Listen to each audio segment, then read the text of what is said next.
রাজ্যের সরকারি স্কুলগুলোর কি অবস্থা, তার পরিকাঠামো কি বা কিভাবে পঠন পাঠন চলছে সেই ধারণা আমাদের সকলেরই আছে। কিন্তু রাজ্যের মাদ্রাসাগুলোর কি অবস্থা, আজকে মাদ্রাসা নিয়ে কথা বলবো। সঙ্গে রয়েছেন বিশিষ্ট শিক্ষাবিদ কামাল হোসেন। স্যার, মাদ্রাসাগুলোর কি অবস্থা, সেগুলো কি ঠিকঠাক চলছে নাকি একইভাবে পরিকাঠামোগত এই ভগ্নদশা চলছে? প্রথম কথা যে এই ভারতবর্ষের ইতিহাসে একটি কমিশন, মাদ্রাসা সার্ভিস কমিশন, 14 বছর পরেও রেজাল্ট বার করলো না, এবং সেটা সেই মাদ্রাসা শিক্ষার মন্ত্রী তথা সংখ্যালঘু উন্নয়ন মন্ত্রী কিন্তু মাননীয় মুখ্যমন্ত্রী। সুতরাং এই যে মাদ্রাসা, বামফ্রন্টের সময় এই মাদ্রাসা ছিল 614টা, আর এই সরকার 2011 সময় আসার পরেও সেই মাদ্রাসার সংখ্যা কিন্তু সেই 614টা, কোনো রকম পরিবর্তন হয়নি। এবং স্কুল তবু তো মোটামুটিভাবে একে ওকে দিয়ে চলছে, কিন্তু মাদ্রাসার হাল হকিকত আরও খারাপ। কারণ দীর্ঘ বললাম না যে 14 বছর সেখানে কোনো গ্রুপ ডি কর্মী নিয়োগ হয়নি। মাদ্রাসার দুর্নীতিতে একেবারে স্কুল সার্ভিসের থেকে আরো বেশি দুর্নীতি মাদ্রাসাতে।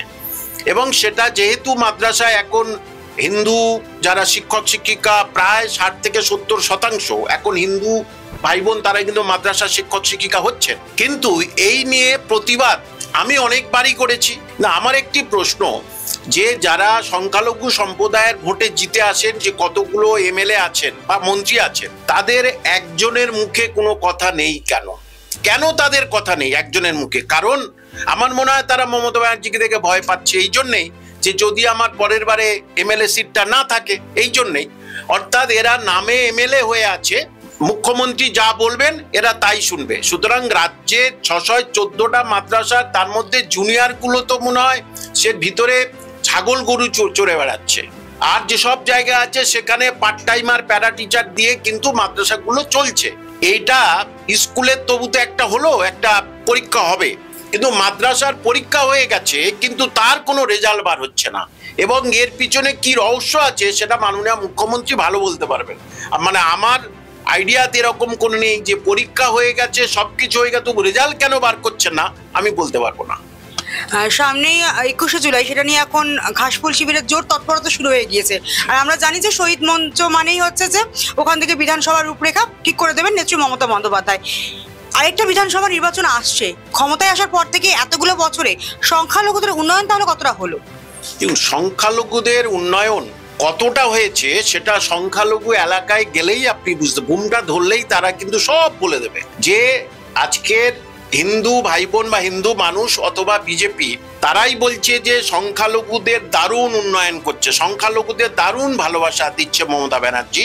এটা সংখ্যালঘুরাই বুঝছেন যে তারা কত বঞ্চিত হয়ে আছে, সেই বামফ্রন্টের সময় থেকেই বঞ্চিত। তারপরে বামফ্রন্টের পরেই সমস্ত সংখ্যালঘুরা কি মনে করলো, বামফ্রন্ট তাদেরকে চোর গুন্ডা বানিয়েছে, তাহলে মমতা ব্যানার্জিকে নিয়ে আসবো, আমাদের কিন্তু খুব ভালো একটা জায়গা হবে। মমতা ব্যানার্জি আসার পরে কি করলো, সংখ্যালঘুদের হাতে বই, খাতা, পেন, কোরআন ধরানোর পরিবর্তে বোমা, বন্দুক, গুলি এইগুলো হচ্ছে কি ধরালো সংখ্যালঘু ভাই বোনদের হাতে। এবং তার ফলে কি হলো, ভোট আসলে এই সংখ্যালঘুদের আগিয়ে দিচ্ছে, তোমরা যাও গিয়ে ওখানে এটা করো, এটা করো, এটা করো। এখানে দেখা যাচ্ছে একটি পাড়ায়, একটি মহল্লায় ভাইয়ে ভাইয়ে লড়াই হচ্ছে, বা পাড়া প্রতিবেশীর সংখ্যালঘুর মধ্যে একে অপরকে কোপাচ্ছে, খুন করছে, বোমা মারছে, গুলি করছে। অর্থাৎ মাননীয় মুখ্যমন্ত্রী সংখ্যালঘুদের দিয়ে সংখ্যালঘুদের শেষ করছে। এটা যেদিন সংখ্যালঘুরা বুঝতে পারছে, কিন্তু সংখ্যালঘুরা প্রতিবাদ করতে পারছে না। তারা প্রতিবাদ করে কি করবে? কারণ যারা জনপ্রতিনিধি, সংখ্যালঘু থেকে এসছে জনপ্রতিনিধি ভোট, তারা চুপ, তারা তো কোনো কথা বলছে না। সুতরাং সংখ্যালঘুদের অবস্থা খুব শোচনীয় অবস্থা। দেখুন, মাদ্রাসার চাকরি নিয়ে উচ্চ শিক্ষিতা যারা মাদ্রাসা চাকরি করবে বলে, মুসলিম মহিলা বা ছেলে যারা ধর্মভীরু আর কি, তারা যায়, কারণ মাদ্রাসার পাশে মসজিদ আছে, তাই নামাজ রোজা ইত্যাদির সুবিধা হবে, নামাজ পড়ার সুবিধা হবে। কিন্তু মাদ্রাসার নিয়োগ নেই, তা উচ্চ শিক্ষিতা ছেলেমেয়েরা কিন্তু খুব অসহায় অবস্থায় আছে, এবং তারা এই সরকারের প্রতি একদম বীতশ্রদ্ধ। তাদের বাবা মারা, যারা কষ্ট করে জমি জায়গা বিক্রি করে ডিএলএড বিএড করিয়েছে, তারাও কিন্তু তাদের কিন্তু হতাশা এবং দীর্ঘশ্বাস আছে একটা এই সরকারের প্রতি। ফুরফুরার এক পীরজাদা কাসেম সিদ্দিকী, তাকে দেখলাম তৃণমূলে তিনি যোগ দিলেন, যোগ দিয়ে পদও পেলেন। তার নেতৃত্বে সংখ্যালঘুদের উন্নয়ন কতটা হবে বলে আপনি আশাবাদী? সংখ্যালঘুদের উন্নয়ন জিরো তো হবে না, জিরো থেকে মাইনাস হয়ে যাবে, আমি বলে দিলাম। কারণ পীরজাদা তিনি ফুরফুরা শরীফেই সম্মানিত, তিনি কিন্তু তৃণমূলের চোর চিটিংবাজদের মধ্যে সম্মানিত নয়। আমি চোর চিটিংবাজ কেন বললাম? তৃণমূলে অনেক ভালো লোক আছেন, উনি তো বলেছিলেন চোরদের দল, নিজে বলেছিলেন, তাহলে ওনার কথা ধরে বললাম সেই চোর চিটিংবাজের দলে উনি কিভাবে আসলেন। আর তৃণমূলে তো অনেক মানুষ আছেন, যেখানে কুণালদার মতো একজন ব্যক্তিত্ব, সে যার তার অতীত যাই পারে হোককে, কিন্তু তিনি তো তৃণমূল কংগ্রেসের হয়ে দারুণ ব্যাটিং করতেন, এটা সবাই স্বীকার করেন। তিনি তার ব্যক্তিগত ব্যাপার যাই হোককে, তাহলে তার সেই জায়গাটা কেড়ে নিয়ে দেয়া হলো একজন পীর সাহেবকে, যিনি সঠিকভাবে বাংলা বলতে পারেন না। আমি একদম হলপ করে বললাম, সঠিকভাবে শুদ্ধ বাংলা বলতে পারেন না, তাকে আনা হলো কেন? যে মুসলিমে একটু বিভাদ তৈরি করে দাও, ভোট হচ্ছে কি আমার চলে আসবে, কিন্তু মাননীয় মুখ্যমন্ত্রীর ইসলামিক কালচার, মুসলিম সংস্কৃতি নিয়ে জ্ঞান নেই, একেবারেই জ্ঞান নেই। এবং যিনি মাদ্রাসা ধ্বংস করার চেষ্টা করছেন, আমি তো মনে করি মাদ্রাসা ধ্বংস করার প্রবণতা ওনার মধ্যে এসে গেছে। এবং রিসেন্টলি স্কুল সার্ভিসের এই যে বিজ্ঞপ্তি হয়েছে, এখানে 440টার উপরে স্কুলে আরবি পাঠ্য অ্যাজ এ ল্যাঙ্গুয়েজ, সেখানে মাত্র 31টা শূন্যপদ। ভাবা যায় এই 8-9 বছরে মাত্র 31টা শূন্যপদ, অর্থাৎ আরবি স্কুল থেকে তুলে দেওয়ারও মনে হয় একটা চক্রান্ত বলে আমি অনুভব করছি আর কি।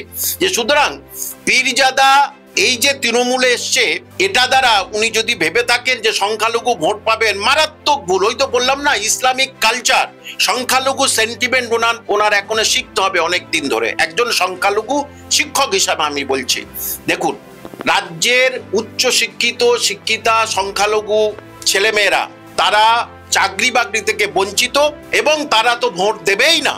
তারা কাকে দেবে আমি বলতে পারবো না। এবং যারা এই উচ্চ শিক্ষিত ছেলেমেয়েরা বা যারা শিক্ষিত, তারা কিন্তু ওই ফুরফুরা শরীফ বা পীর ভক্ত নয়, পরিষ্কার করে, যেটা মাননীয় মুখ্যমন্ত্রী জানেনই না। যারা শিক্ষিত, লেখাপড়া মোটামুটি করেছে, চাকরি বাকরি করে, তারা কোনোদিন ওই ফুরফুরা শরীফের দরবারে যায় না, কমজন যেতে পারে।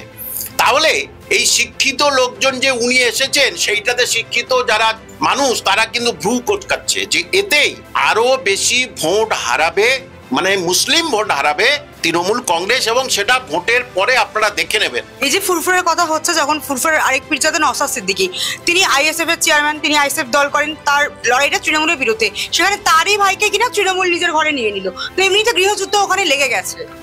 দেখুন, গৃহযুদ্ধ লেগে গেছে মানে এটা মাননীয় মুখ্যমন্ত্রী তো যে মনের মতো কাজ করবে তাকেই তো উনি সবসময় পাশে বসান।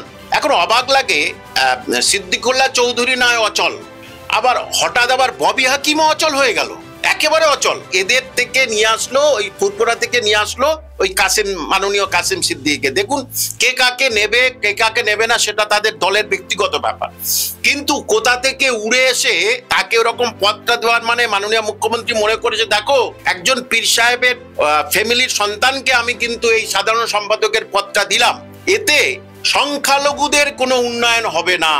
সংখ্যালঘুদের উন্নয়ন করতে গেলে পীর সাহেবরা তারা ওখান থেকে সংখ্যালঘুদের উন্নয়ন করতে পারতেন। রাজনীতিতে এসে সংখ্যালঘুদের উন্নয়ন দূরস্থ, যেখানে সংখ্যালঘু উন্নয়ন মন্ত্রী এবং মাদ্রাসা শিক্ষামন্ত্রী মাননীয় মুখ্যমন্ত্রী মাদ্রাসার প্রতি কেমন যেন ভ্রু কুচকে থাকেন। কেন বলুন? ভারতবর্ষের কোন কমিশনে 14 বছর রেজাল্ট বার হয়নি? 14 বছর আগে পরীক্ষা যে তার রেজাল্ট বার হয়নি কেন? এ জবাব কি মুখ্যমন্ত্রী দিতে পারবেন? এ জবাব কোনো মুসলিম এমএলএ এমপি দিতে পারবেন? দিতে পারবেন না। শুধু ভোটগুলো নেবেন সংখ্যালঘুদের, আর সংখ্যালঘুদের শুধু প্র্যাকটিক্যালি কি জানেন তো মাননীয় মমতা ব্যানার্জি, আমি যতটুকু অনুভব করেছি, কিছুদিন তো পার্টির মধ্যে আমি ছিলাম, সেখানে আমি হাড়ে হাড়ে অনুভব করেছি, শিক্ষিত সংখ্যালঘুদের কোনো পাত্তাই দেন না এই তৃণমূল কংগ্রেস। আমি হলপ করে বলছি, শিক্ষিত সংখ্যালঘুদের কোনো পাত্তাই দেন না, আর তাই তো আমি রিজাইন দিয়ে চলে এসেছি। আমার দরকার নেই, আমি তো রাজনীতি করে খাই না, আমি শিক্ষক মহাশয়। সুতরাং এখানে এই যে মাদ্রাসা থেকে সবকিছু মুসলমানরা কটা মানে হিন্দু ভাই বোন তারা মনে করছে মুসলিমদের সত্যি প্রচুর প্রচুর কিছু করছে। আমি তো আবার বলছি, আপনি সংখ্যালঘু এলাকায় গিয়ে শুধু বোমটা ধরে দেখুন, তারা কি মানে বিস্ফোরণ হয়ে যাবে। দেখুন একটা অদ্ভুত কথা, মানে এই যে ওবিসি নিয়ে বলছে মুসলমানরা অনেক কিছু পেয়েছে, আমি একদম হলফ করে প্রমাণ সহ বলছি এই ওবিসিতে মুসলমানদের আরো বিপদে ফেলে দিয়েছে। একেবারে বলছি, এটা অনেক হিন্দু ভাই বোন তারা বিশ্বাসই করতে পারেন, কিন্তু আমার কাছে প্রমাণ আছে। দেখুন, খান টাইটেল, মুসলিম খান টাইটেল আগে ছিল এ, সে এখন হয়ে গেল বি। আবার একটা টাইটেল সে বি ছিল, সে হলো এ। কি পাগলামি শুরু করেছে, মানে কে কার কোন টাইটেল ছিল, এ না বি, সেটা ওনারা নিজেরা জানেন। সার্ভে কি করেছে আমি জানি না। এইবারে দেখুন, তাদের হাতে আগেকার সার্টিফিকেট আছে ওবিসি বি আর ওবিসি এ, কিন্তু পুরো তো চেঞ্জ হয়ে গেছে। তাহলে তারা কোন সার্টিফিকেটটা দেখাবে? তাদের কাছে কোনো সার্টিফিকেট নেই। এরকম অসংখ্য আছে, অসংখ্য। উত্তরবঙ্গে শেরশাহ আবাদি যেটা আছে, তাদেরকে পুরোপুরি ভাবে বঞ্চিত করা হয়েছে।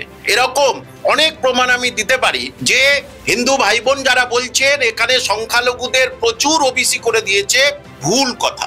এবং সংখ্যালঘুদের ওবিসি দিয়ে চাকরির পরীক্ষার ক্ষেত্রে কোনো লাভ নেই। জেনারেল আর ওবিসির মধ্যে পার্থক্য 1, 2, 1.5 এরকমই পার্থক্য। হ্যাঁ, একটা বয়সের 3 বছর ছাড় পেতে পারে, কিন্তু সব দিক থেকে আজকের পশ্চিমবঙ্গের সংখ্যালঘুরা বঞ্চিত, মানে একেবারে জঘন্যভাবে বঞ্চিত হয়ে আছে।